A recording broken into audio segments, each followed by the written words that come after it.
जय शिवराय, जय शंभूराजे. आपला सर्वात खास पराक्रमी योद्धा सय्यद शहाला आलेला असा मृत्यू फतेखानाच्या जिव्हारी लागला. खरे तर सय्यद शहाला मरण्याआधी तलवार काढण्याची संधी मिळाली नाही हेच मुळी त्याच्या पचनी पडत नव्हते. मुघल तुकडीच्या मागावर गेलेले तीनही शिपाई त्याच्यासमोर खाली मान घालून उभे होते. त्याने परत त्यांना विचारले, क्या सब मारे गए? जी हुजूर, खाली मानेनेच तिघांमधील एक जण म्हणाला. सैयद शाह के बारे में बताओ. हुजूर, जब हम वहां पहुंचे तो सैयद शाह का जिस्म पड़ा हुआ था. उनकी शमशेर भी मियान में ही थी, पर उनके जिस्म पर सिर नहीं था.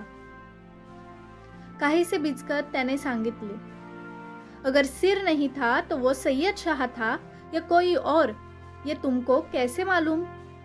काही से संतापाने खानाने विचारले. हुजूर, उनके कपड़ों से.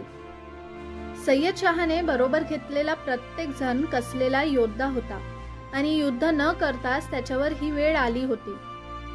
मुघल सैन्यात जेव्हा ही बातमी समजली तेव्हा त्यांच्यात हळूहळू कुजबूज सुरू झाली. प्रत्येक जण या घटनेला वेगवेगळे रंग देऊ लागला. त्यातच अनेक अफवाही निर्माण झाल्या. कुणी म्हणत की गडावरील किल्लेदार जादूगार आहे, कुणी म्हणे त्याने भूत प्रसन्न करून घेतले आहे. मुघल सैन्यातील जे लोक हिंदू होते त्यांनी याचा संबंध एकदम रामाशी जोडला होता. त्यांच्या मते स्वतः रामराया गडाचे राखण करतो आहे. याचा परिणाम असा झाला की मुघल सैन्यातील अनेक अधिकारी मोहिमेवर जाण्यास टाळाटाळ करू लागले. अनेक जण हे आपण माणसाशी लढू शकतो, भूताशी नाही, हे खाजगीत बोलू लागले. रोज कोणती ना कोणती नवीन वावडी खानाच्या कानावर येऊ लागली. हे सगळे थांबवणे खूप गरजेचे झाले. एकदा का सैन्याने माघार घेतली तर एकटा खानही काहीही करू शकणार नव्हता. शेवटी याचा काहीतरी सोक्षमोक्ष लावायचे खानाने ठरवले. परत एकदा सभा भरली. यावेळेस खानाने फक्त सगळ्यांचे ऐकून घ्यायचे ठरवले. हुजूर, गुस्ताखी माफ. एका अधिकाऱ्याने काहीसे बिचकत सुरुवात केली. हाँ बोलो, क्या बोलना है? हुजूर, सब कहते हैं. इतके बोलून तो थांबला. हाँ बोलो. हुजूर, वो किल्लेदार है ना, उसने भूत को प्रसन्न किया है. एका दमात त्याने वाक्य पूर्ण बोलून टाकले. क्या बकते हो? खान संतापला. हुजूर, मैं नहीं, बाकी सब बोलते हैं. अधिकारी पुरता गड़बड़ला. गधे हैं सब, भूत जीन ऐसा कुछ नहीं होता, सब वहम है. इतना भी तुम्हें पता नहीं? खान भड़कला. गुस्ताखी माफ हुजूर, पर. अधिकारी बोलायचे थांबला. पर क्या? हुजूर, आप ही सोचो, हमने क्या क्या नहीं किया, पर हर बार हमारा ही नुकसान हुआ. सरदार शहाबुद्दीन खान ने इतना बड़ा दमदमा बनाया था, 2 दिन में वो खाक हो गया. हम शाम तक किले की दीवार तोड़ते हैं, सुबह वो वैसी की वैसी दिखाई देती है. हमारे 300 लोग रात के अंधेरे में वहां गए और उनको लड़ना भी नसीब नहीं हुआ. वो किल्लेदार तो रात के अंधेरे में भी साफ साफ देखता है और हम पे हमला भी करता है.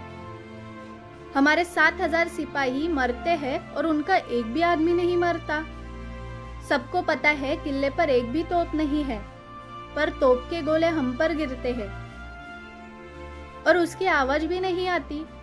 क्या ये कोई आम आदमी कर सकता है? अधिकाऱ्याचे बोलणे ऐकून खानही विचारात पडला.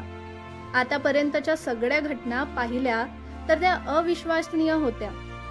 कडव्या राजपुतांचे बंड मोडून काढणारा शहाबुद्दीन खान 2 वर्ष प्रयत्न करूनही यशस्वी झाला नव्हता.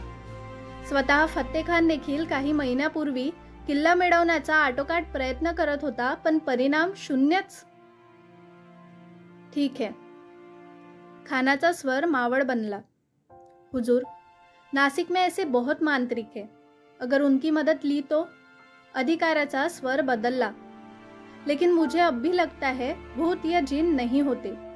यावेळेस बोललेले खानाचे वाक्य अगदीच गुडमुडीत होते. हुजूर, इतना किया है तो ये भी करके देखते हैं. दूसरा अधिकारी काहीसा शूर बनला. ये भी ठीक है, बुलाओ फिर. खानाने परवानगी दिली आणि सभा संपली.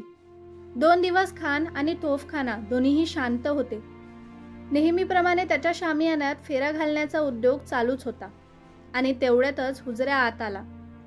खानाला लवून कुर्निसात करत त्याने सैन्य अधिकारी भेटायला आल्याची वर्दी दिली. अंदर भेजो. हुजऱ्याकडे लक्ष न देता खानाने हुकूम सोडला. काही वेळातच जवळपास 3 सैन्य अधिकारी आणि 1 मांत्रिक खानापुढे हजर झाला. खानाने मांत्रिकाकडे निरखून पाहिले. काळी कफनी, गळ्यात कवळांच्या आणि पोवळ्यांच्या माळा, कपाळी काळे गंध आणि हातात मोरपिसांचा झाडू घेतलेला मांत्रिक उभा होता. मध्येच त्याचे डोळे फिरवणे, तोंडाने समजणार नाही असे काहीतरी बडबडणे आणि मधूनच हातवारे करणे चालू होते. त्याचा तो अवतार पाहूनच खानाचा पारा चढला. असे लोक फक्त पैसे उकळतात इतकेच त्याला माहीत होते, पण त्याने स्वतःच्या रागावर नियंत्रण मिळवले. ही गोष्ट त्याला स्वतःला जरी पटणारी नव्हती तरीही मुघल सैन्याच्या भीतीवर काही प्रमाणात मलमपट्टी ठरणार होती आणि तोच विचार करून त्याने मांत्रिकाला बोलवले होते.